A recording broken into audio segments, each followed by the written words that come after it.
터키에 교환학생으로 갔던 이정환 씨. 귀국하자마자 받은 검사에서 코로나19 확진 판정을 받았다. 그는 치료받는 과정을 스스로 촬영해 동영상 공유 사이트에 올렸다. 이건 산소포화도 기계인데요.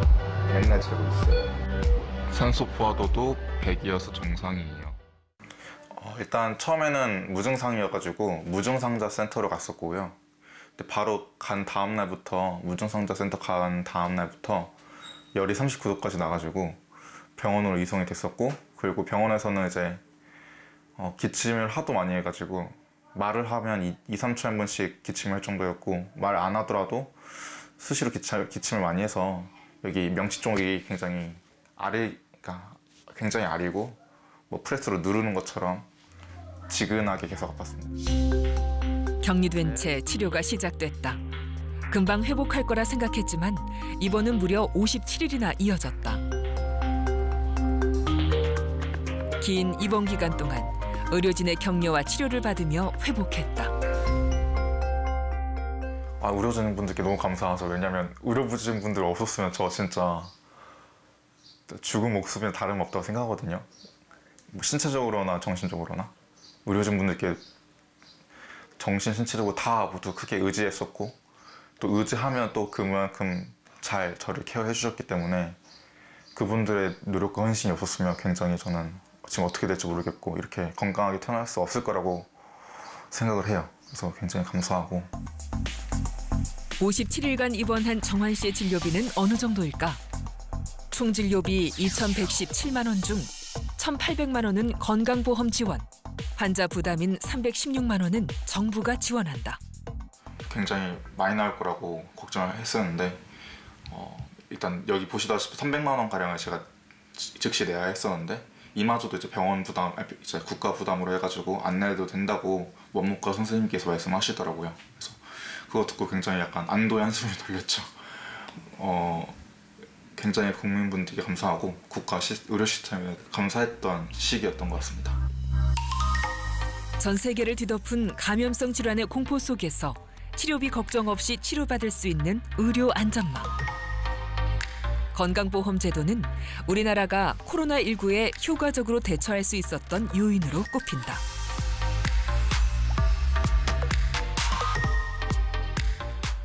국가나 지자체에서 이렇게 환자 치료비를 대주는 것은 사실은 이 코로나 대처하는 데 있어서 굉장히 중요한 포인트 중에 하나입니다.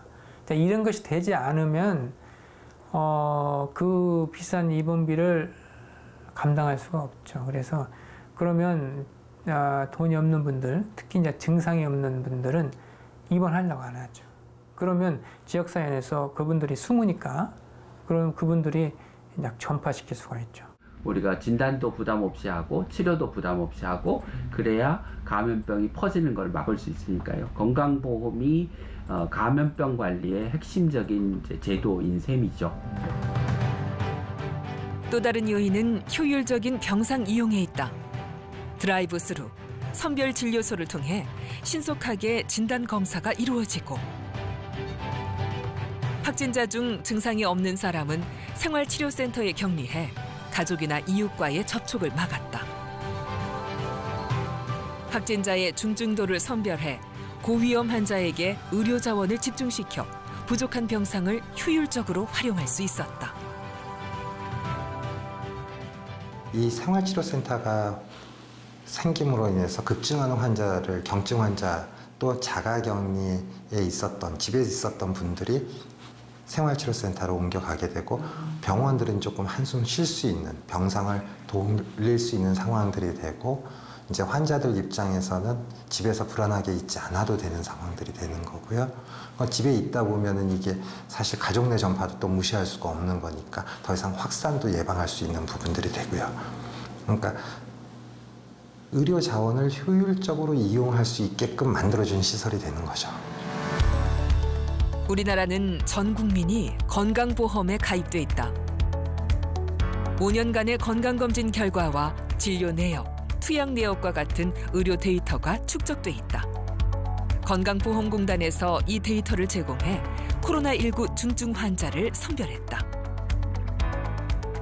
공단이 제공한 빅데이터는 코로나 확진자가 경증 질환인지 중증 질환인지를 분류하기 위한 기저 질환 정보를 말합니다. 중증으로 악화될 가능성이 있는 고혈압이나 당뇨, 폐질환 등으로 진료를 받은 적이 있는지를 확인해서 방역 당국에 제공하고 있습니다. 경증, 중증도, 중증, 최중증 이렇게 해서 4단계로 환자를 분류하게 되는데 이때 공단이 제공한 기저질환 정보가 환자를 분류하는데 핵심적인 역할을 합니다.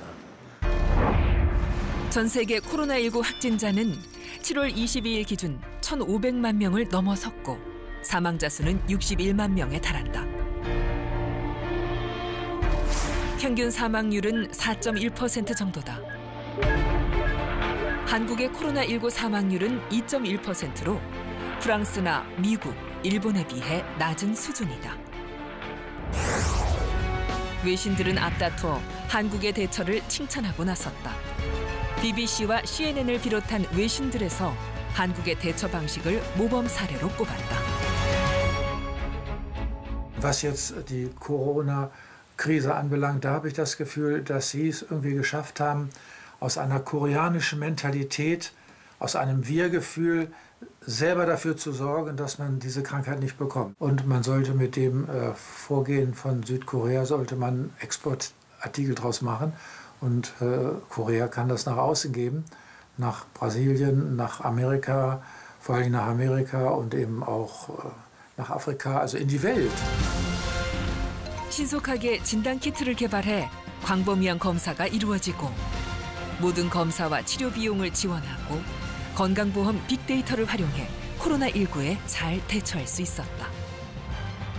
앞으로도 이번과 비슷한 감염병 유행이 생길 가능성은 매우 농후하고 거의 틀림이 없다 그렇게 보셔도 될 것 같습니다. 그리고 최근 들어서의 경향이 또 주기도 점점 짧아지는 경향을 가지고 있기 때문에 감염병 예방에 대한 앞으로의 대응은 굉장히 중요한데 그 중에 하나가 건강보험이 여러 가지 재정적인 여유, 또 인력의 여유 이렇게를 가지고 있으면서 또 다른 유행이 생겼을 때 대응을 빨리 할 수 있고 과감한 어떤 대책을 내놓을 수 있도록 그렇게 하는 것이 저는 매우 중요하다.